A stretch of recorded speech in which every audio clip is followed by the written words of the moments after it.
ധനഹാകാലം മൂന്നാം തിങ്കൾ. ഒന്നാം വായന നിയമാവർത്തന പുസ്തകത്തിൽ നിന്നും 30-ാം അധ്യായം 1 മുതൽ 6 വരെയുള്ള വാക്യങ്ങൾ.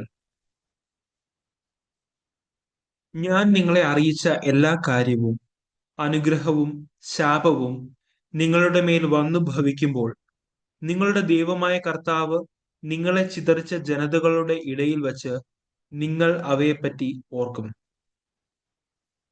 അന്ന് നിങ്ങളുടെ ദൈവമായ കർത്താവിങ്കലേക്ക് തിരിഞ്ഞ് നീയും നിന്റെ മക്കളും ഇന്നു ഞാൻ നൽകുന്ന കർത്താവിന്റെ കൽപ്പനകളെല്ലാം കേട്ട് പൂർണ്ണ ഹൃദയത്തോടും പൂർണ്ണ ആത്മാവോടും കൂടെ അവ അനുസരിക്കണം. അപ്പോൾ നിങ്ങളുടെ ദൈവമായ കർത്താവ് നിങ്ങളുടെ അടിമത്തം അവസാനിപ്പിക്കും, നിങ്ങളോട് കാരുണ്യം കാണിക്കുകയും കർത്താവ് നിങ്ങളെ ചിതറിച്ചിരുന്ന സകല ജനതകളിൽ നിന്ന് നിങ്ങളെ ഒരുമിച്ച് കൂട്ടുകയും ചെയ്യും. നിങ്ങൾ ആകാശത്തിന്റെ അതിർത്തിയിലേക്ക് ചിതറിപ്പോയാലും അവിടെ നിന്ന് കർത്താവ് നിങ്ങളെ ഒരുമിച്ച് കൂട്ടുകയും തിരികെ കൊണ്ടുവരികയും ചെയ്യും. നിങ്ങളുടെ പിതാക്കന്മാർ സ്വന്തമാക്കിയിരുന്ന ദേശത്തേക്ക് നിങ്ങളുടെ ദൈവമായ കർത്താവ് നിങ്ങളെ കൂട്ടിക്കൊണ്ടുവരും. നിങ്ങൾ അത് കൈവശമാക്കും.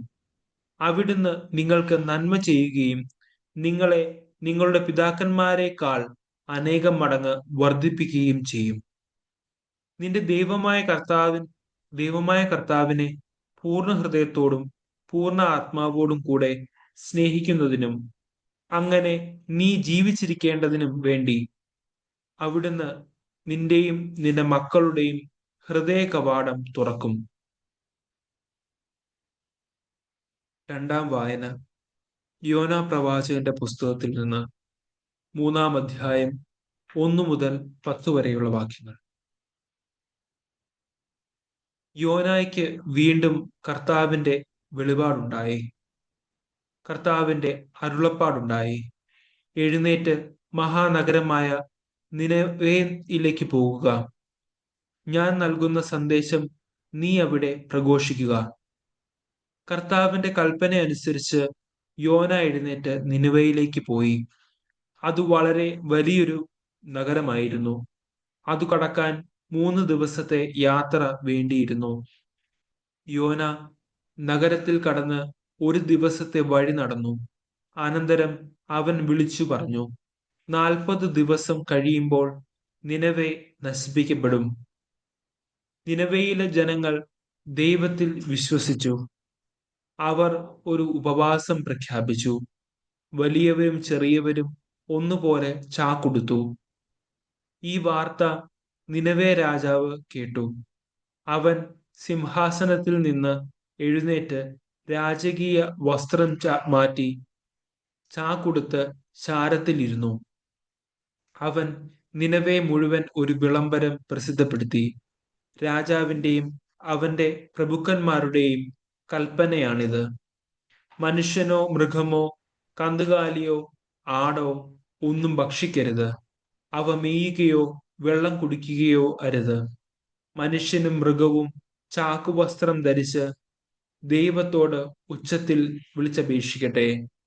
ഓരോരുത്തരും തങ്ങളുടെ ദുർമാർഗത്തിൽ നിന്നും അക്രമങ്ങളിൽ നിന്നും പിന്തിരിയട്ടെ.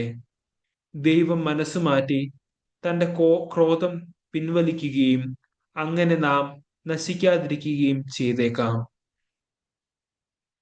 തങ്ങളുടെ ദുഷ്ടതയിൽ നിന്ന് അവർ പിന്തിരിഞ്ഞു എന്നും കണ്ട് ദൈവം മനസ്സ് മാറ്റി അവരുടെ മേൽ അയക്കുമെന്ന് പറഞ്ഞ തിന്മ അയച്ചില്ല.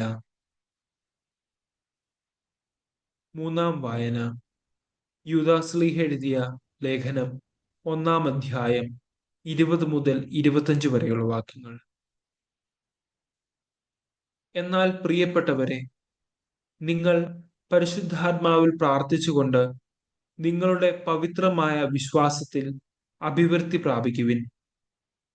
നിത്യജീവിതത്തിനായി നമ്മുടെ കർത്താവായ യേശുക്രിസ്തുവിന്റെ കാരുണ്യത്തെ ഉറ്റുനോക്കിക്കൊണ്ട് ദൈവസ്നേഹത്തിൽ നിങ്ങളെ തന്നെ കാത്തുകൊള്ളുവിൻ. ചഞ്ചലചിത്തരോട് അനുകമ്പ കാണിക്കുവിൻ. അഗ്നിയിൽ അകപ്പെട്ടവരെ പിടിച്ചു കയറ്റുവിൻ. മാംസദാഹത്താൽ കളങ്കിത കളങ്കിതരായവരുടെ വസ്ത്രത്തെ പോലും വെറുത്തുകൊണ്ട് ഭയത്തോടെ അവരോട് കരുണ കാണിക്കുവിൻ. വീഴാതെ നിങ്ങളെ കാത്തുകൊള്ളാനും തന്റെ മഹത്വത്തിന്റെ സന്നിധിയിൽ നിങ്ങളെ കളങ്കരഹിതരായി സന്തോഷത്തോടെ നിർത്താനും കഴിവുള്ള നമ്മുടെ കർത്താവായ യേശു ക്രിസ്തു വഴി നമ്മുടെ രക്ഷകനായ ഏക ദൈവത്തിന് സ്തുതിയും മഹത്വവും ശക്തിയും ആധിപത്യവും സർവകാലത്തിനു മുൻപും ഇപ്പോഴും എപ്പോഴും ഉണ്ടായിരിക്കട്ടെ. ആമേൻ. സുവിശേഷ വായന. വിശുദ്ധ മത്തായി എഴുതിയ സുവിശേഷം 9-ാം അധ്യായം 9 മുതൽ 13 വരെയുള്ള വാക്യങ്ങൾ. യേശു അവിടെ നിന്ന് നടന്നു നീങ്ങവേ മത്തായി എന്നൊരാൾ ചുങ്കസ്ഥലത്ത് ഇരിക്കുന്നത് കണ്ടു. യേശു അവനോട് പറഞ്ഞു, എന്നെ അനുഗമിക്കുക. അവൻ എഴുന്നേറ്റ് യേശുവിനെ അനുഗമിച്ചു.